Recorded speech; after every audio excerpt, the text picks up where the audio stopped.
నేను వీరి గురించి ఒక 2 మాటలు చెప్పాలి. ఉత్తర అమెరికా తెలుగు సంఘం ప్రతి 2 సంవత్సరాలకి ఒకసారి ఆంధ్రప్రదేశ్లో ఈ మన కళలని అభివృద్ధిలోకి తీసుకురావద్దామనే ఉద్దేశంతో చైతన్య స్రవంతి అనే పేరుతో ఓ కార్యక్రమం నిర్వహిస్తుంది. అవి కూడా ఈ స్థాయిలోనే ఈ భారీ ఎత్తునే డిసెంబర్ నెలలో జరుగుతాయి. ఆ కార్యక్రమాల్లో చాలా భాగం మనకి అక్కడ కోఆర్డినేట్ చేసి పెట్టేది ధర్మారావు గారు. 2013లో ఉత్తర అమెరికా తెలుగు సంఘం తెలుగుకి ప్రాచీన భాష హోదా కావాలి అనే ఒక ఉద్యమాన్ని, అప్పటికే చాలా మంది చేస్తున్నారు ఉద్యమాలు, వారితో పాటుగా తానా కూడా చేద్దామనే ఉద్దేశంతో హైదరాబాద్లో కార్యక్రమం ఏర్పాటు చేస్తే ప్రారంభ సభకి అప్పటి ముఖ్యమంత్రి రాజశేఖర రెడ్డి గారిని, అప్పటి ప్రధాన ప్రతిపక్ష హోదాలో ఉన్నటువంటి చంద్రబాబు నాయుడు గారిని ముగింపు సభకి తీసుకురావడంలో వీరు చేసినటువంటి సేవ మరువలేనిది.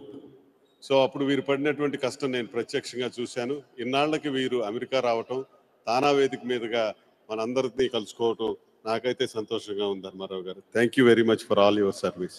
ప్లీజ్. అందరికీ నమస్కారం అండి. తానా సభలంటేనే ఒక పెద్ద పండుగ. తానాకి రావాలనే వాళ్ళు ఎంతోమంది కోరుకుంటూ ఉంటారు. నా 64 సంవత్సరాల సాంస్కృతిక జీవితం జనరల్గా ఎవరో లేదని గిన్నీస్ బుక్ కూడా చెప్పడం జరిగింది. నా 64 సంవత్సరాల్లో కూడా సాహిత్యం, సంగీతం, మ్యూజిక్, సినిమా, అలనాటి ఎన్టీఆర్ దగ్గర నుంచి ఇప్పుడు వచ్చినటువంటి చిరంజీవి వరకు ఇంకా అందరూ యాక్టర్స్ని అనమాట వారిని కలియటం, వారి స్పీచెస్ తీసుకుంటాం, వారిని సత్కరించడం లాంటివే కాకుండా డాక్యుమెంటరీస్ అవే చేయటం. అలాగే ఈనాడు సంపాదకులు మహా రామోజీరావు గారు నేను 86 వసంతాల తెలుగు సినిమా అనేది రాస్తే 500 పేజీది, అది చదివి ధర్మారావు గారు ఈ పుస్తకం రాసినందుకు ఈ సినిమా ఇండస్ట్రీ గర్వపడాలి, అది సినిమాకి కరికితురాయి, మీరు ధన్యులు అన్నారు. అలాగే నేను ఇచ్చే సినిమా అవార్డులకి వారు ఇంకొక మాట అన్నారు, నన్ను పిలిచారు మీరు తప్పకుండా, అది జస్ట్ ఆయన పైలోకాలకు వెళ్ళే ఒక సంవత్సరం ముందనమాటండి. రాష్ట్ర ప్రభుత్వం పిలిచే ఆయన వెళ్ళలేదు, కానీ నా అవార్డును ఎన్టీఆర్ సిల్వర్ క్రౌన్ అవార్డును తీసుకుంటానికి నేను ఎవరన్నా పంపిస్తాను అని అటువంటి మహామానవుడు. ఎందుకు చెప్పానంటే అండి, తెలుగు సంస్కృతికి అలాగే సినిమాలకి నేను ఒక రైల్వే ఆఫీసర్ అయ్యిండు కూడా అనేక దేశాల్లో America, Canada, Malaysia, Singapore, Dubai, ఇంగ్లాండ్లో కూడా నేను దాదాపు 150-120 కార్యక్రమాలు చేసి ఉండొచ్చు. మొత్తం మీద 2300 కార్యక్రమాలు. ఇంత 64 సంవత్సరాల సుదీర్ఘమైనటువంటి కల్చరల్, నిన్న కూడా వైస్ ప్రెసిడెంట్ ఆఫ్ ఇండియా దగ్గర కార్యక్రమం నేను చేశాను అనమాట అండి. ఇలాంటి వారు లేరు అనేది నాకు గర్వం తప్పించి నిజంగా అనమాట అంటే నేను గొప్పవాడిని నేను అనుకుంటలేదు. ముఖ్యంగా తానాకు 3 సార్లు నేను లోకల్ కోఆర్డినేటర్గా చేశాను. అలాగే మన భాషకు, మన సంస్కృతికి తానా చేస్తున్న సేవలకు నేను ఎప్పుడు కూడా అనమాట దానికి అంటే వారికి మోకాలు అడుగుతున్నప్పుడు నమో నమస్సులు చెప్తూ ఉంటాను తానాకి. వారు ఒక పక్కన సాంస్కృతిక కార్యక్రమాలను ప్రమోట్ చేస్తూ మరొక ప్రక్కన సేవా కార్యక్రమాలు, అది ఎవరు చేయలేరు. అమెరికాలో మనకి ఎవరికి ఏమి జరిగినప్పటికీ మనకు అండగా తానా ఉంటుంది, దట్స్ ఆల్ రైట్, ఇక అంతకన్నా మనకేం అక్కర్లేదు అనేటువంటి నానుడి.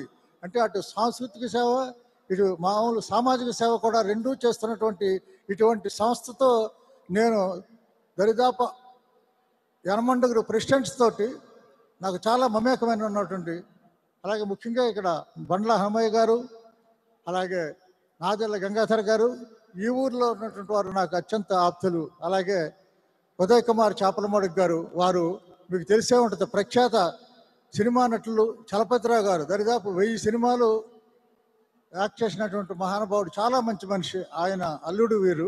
అలా మాకు పరిచయం అయిందనమాట అండి వీరు. అలాగే తోటకూర ప్రసాద్ గారు, అలాగే జయరాం కోమటి, వీరందరితో కూడా అత్యంత సాన్నిహిత్యంగా నేను ఉన్న మనిషిని. ఈ రోజుకి వారు 64 సంవత్సరాలుగా ఇలా తెలుగు కార్యక్రమాలు చేస్తున్న వారు వేరు లేరు అనేటువంటిది ఒకటే. గిన్నీస్ బుక్ వారు కూడా అది అప్రూవ్ చేయటానికి ఓకే అన్నారు, అప్లికేషన్ సబ్మిట్ చేయటం, కానీ నాకు అంత అవసరం అది అనిపించలేదు. నాకు 80 అనమాట అండి. సో ఈ సంతోషంతో నాదెండ్ల గంగాధర్ గారు నాకున్న పరిచయంతో మీరు రండి, మా మెయిన్ డయాస్ మీద ఒక సాల్వా, ఒక మొమెంటో మేము ఇస్తామంటే అది ఒక సరదాతో వచ్చానండి. నేను ఎన్నో ప్రెసిడెంట్ ఆఫ్ ఇండియా దగ్గర నుంచి కూడా నేను అవార్డులు తీసుకున్నప్పటికీ తానా అంటే నాకు అమితోత్సాహం. ఒక చిన్న వీడియో కూడా తయారు చేశాను, కానీ ఇంత మిమ్మల్ని అందరినీ నేను విసిగించడానికి నాకు ఇష్టం లేదనమాట అండి. ఆ వీడియోలో తానా చేస్తున్న సేవల గురించి నేను వారికి ఎలా పరిచయం అయినటువంటి, అలాగే నా గురించి కూడా చెప్పడం జరిగింది. 4 ముక్కల్లో వారు అత్యద్భుతంగా చెప్పారు. ఉదయ్ కుమార్ చేపలమడుగు గారు. ఇక అంతకన్నా నాకు కావాల్సిందే ఉంది. అందుకని మీ సమక్షంలో ఒక చిన్న మొమెంటో వారి ద్వారా స్వీకరిస్తే నాకు ఎంతో ఆనందంగా ఉంటుంది. ఇంతవరకు నేను చెప్పింది విన్నందుకు. ఎందుకంటే అండి, ఈ రోజున అమెరికాలో ఎక్కడికి వచ్చినప్పటికీ మనం ఇంట్లో ఎన్నో బాధలు ఉంటాయి. అవన్నీ మర్చిపోవటానికి మన సంస్కృతి గురించి, అలాగే మన పాటల గురించి, డాన్సుల గురించి విందాం, పెద్ద పెద్ద వాళ్ళు వస్తున్నారు అనేటువంటి సభల్లో ఇంతగా నేను మాట్లాడటం అనేది కాదు. బట్ నాకు out of my happiness I spoke more than what I should. So kindly excuse me and thank you very much.